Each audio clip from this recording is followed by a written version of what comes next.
You brought up manufactured homes. I'm assuming. Go talk about that. Your topic on that. Well, I guess less my topic and more, it's something I pretty consistently ask you about, and I think that I ask the same question a lot too, because, you know, well, manufactured housing tends to be more affordable, um, but it's also very difficult to finance.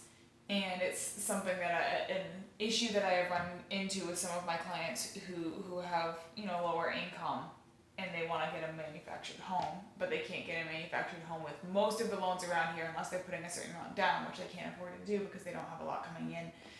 And it's just a frustration point for me, the fact that they exist in general, I guess. Yeah. Well, so okay, so I'm gonna break this down. This is probably gonna be our main topic of the day. Breaking down the difference between a manufactured home, a modular home, and a stick-built home. So a manufactured home is a single wide or double wide, and I know I have people that listen to this that aren't local. Some friends of ours that live in other parts of the country. We have a lot of double wides. They're very common in our area. Those are considered manufactured homes. Even if they're very nice, it's Yes, and I've seen some beautiful ones. I sold one earlier this year for 100 in our market. It was 184,000. That's an above average home. Yeah. And it was a double wide, but it was beautiful inside. They completely gutted it and remodeled it. And to be honest, besides the fact that the outside looked like a double wide, the inside you wouldn't know you were in a double wide. But in a modular home, what a modular home is basically a house that has been kind of prefabricated. You'll see them like on the oversized load trucks on the highway, and they bring them out to a house, and they pretty much put them together on site, but they've already been pretty much made off site. Now those by bank standards and loan standards are considered, they finance them the same as stick-built homes.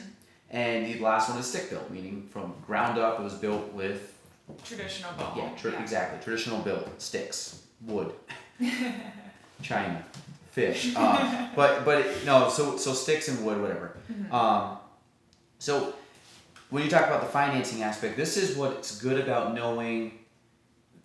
You got to really know the financing aspect. So we kind of talked about the survey, how the survey never. I mean, I've had to deal with the survey probably 2 or 3 times in 9 years. Financing's almost, I would say, 75% of deals that I do have some type of financing in them.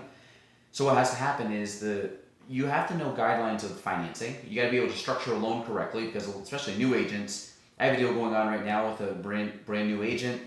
First time I've ever really heard of them, and you have to talk to them. And understandably they don't know all the nuances of the deal, and there's concessions. They don't really know what concessions are. I'm explaining what the certain type of loan would have to meet criteria and stuff. And again, they're brand new, and it's kind of like you when you ask me questions. I'm sympathetic to. I was new at one point, and I liked it when agents were nice to me about it and weren't being over the top and kind of having an attitude that I was a new agent that didn't know what they were doing. It's a learning curve. So, I was kind of giving her some thoughts and things that, basically I would give anybody, even though she's not at our company. And I think it would be okay. I think she was picking up on it, and she'll learn. But the idea is that you have to know what type of loans can deal with which properties. A lot of times that's going to save you time, because if you rush out to show a property for someone that's a USDA and you're showing them a 1990 double wide, you can't finance it with the USDA. So save your time, save their time.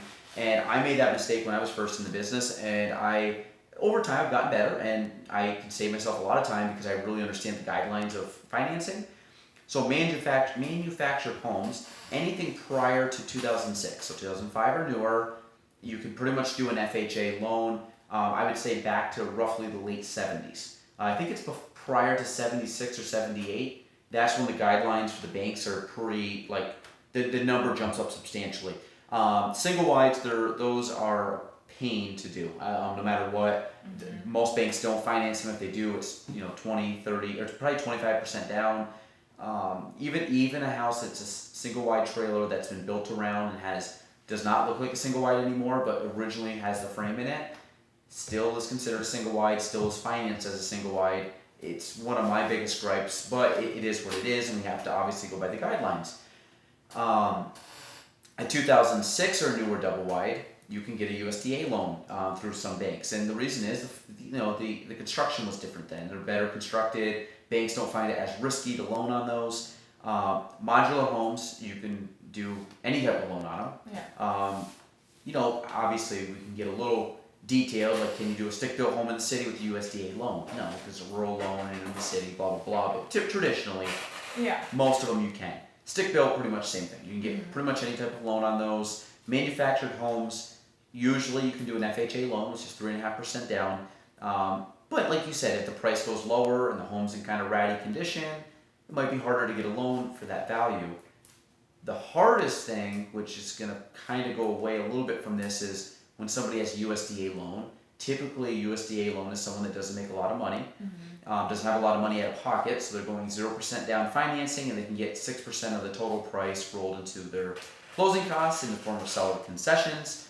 So what happens when somebody's qualified up to $80,000 with a USDA loan? Well, most homes under $80,000 in this area aren't in the best condition, so it's kind of a catch-22. It's like, hey, I can afford up to $80,000 with a USDA loan, great, but the house also has to be in good condition. Well, if the house is in good condition, are they asking 60, 70, 80 for the house? Probably not. So it's a very tough sell. I've had some people, I had one couple this year, they're not working with me anymore. I think they got mad at me for not being able to get a home because of the loan, but it is what it is. God love them. But nice couple. They were a nice couple, but the problem was they were trying to find a home, and their financing was not great, and all the homes they were looking at were lower priced. And I told them, like, guys, you really have to be patient because it's going to be tough to find it. All of a sudden, they send me homes. I'm like, well, foreclosure, cash or conventional sale, or just cash or 203K loan, renovation loans. You can't do a USDA loan. So, and of course, I think they got frustrated with all of that. But but there's certain things nothing you can do. You're held back by the guidelines of the loan. So the biggest thing is when you're looking for a house, know what you're gonna afford. Like, talk to your agent and say, hey, this is what my loan is. Like, realistically, what can I look for? Yeah. And I'm gonna tell you because I don't want to waste my time, but two, I don't want to waste your time. I don't want to waste the seller's time. Like, there's no reason to go out and look at a property that we know you can't get. So then why are we going to look at the property? Because at the end of the day, and then all of a sudden, if you fall in love with the property, well, you still can't buy it. So unfortunately, that's just the way that is. But manufactured homes, though, I think they're popular. You can do them. It's just most likely going to be FHA. It's tough, especially I've just this summer I've had a lot of clients. I'd say more than any other type of client wanting manufactured housing and explicitly, not even that they have to get one affordability wise. That like, no, I want a mobile home. But this is my affordability, and it's just, it's difficult in trying to figure out different loan options and stuff is just it's a headache. Yeah, no, 100%. But I mean, they are popular enough that, and I think as things go forward, as more double wides get brought onto the market and some older ones kind of phase out or get remodeled or whatever, we're gonna have a little better opportunity to finance going forward, but we're still in that gap range where those manufactured homes really didn't start coming out until like the 70s basically. Yeah. And also people ask, does it lose value? Yes, they don't. Yes and no. It depends on the upkeep of the property. Mm-hmm. The newer double wides, they're going to hold way more value in the 70s and 80s. I mean, if you have something in the late 90s, 2000s, 2006 plus, yeah. I mean, I would say you're fine buying one of those. Yeah, it's upkeep completely. Yeah, I think a lot of it just has to do with minor upkeep. Like, I don't think they actually would. If you're in the price range and it's the size and the condition's good, people will buy it. Yeah. That's the way I look at it. I don't think I've ever seen one where it traditionally would really like lose value unless you were obviously deferred maintenance and stuff.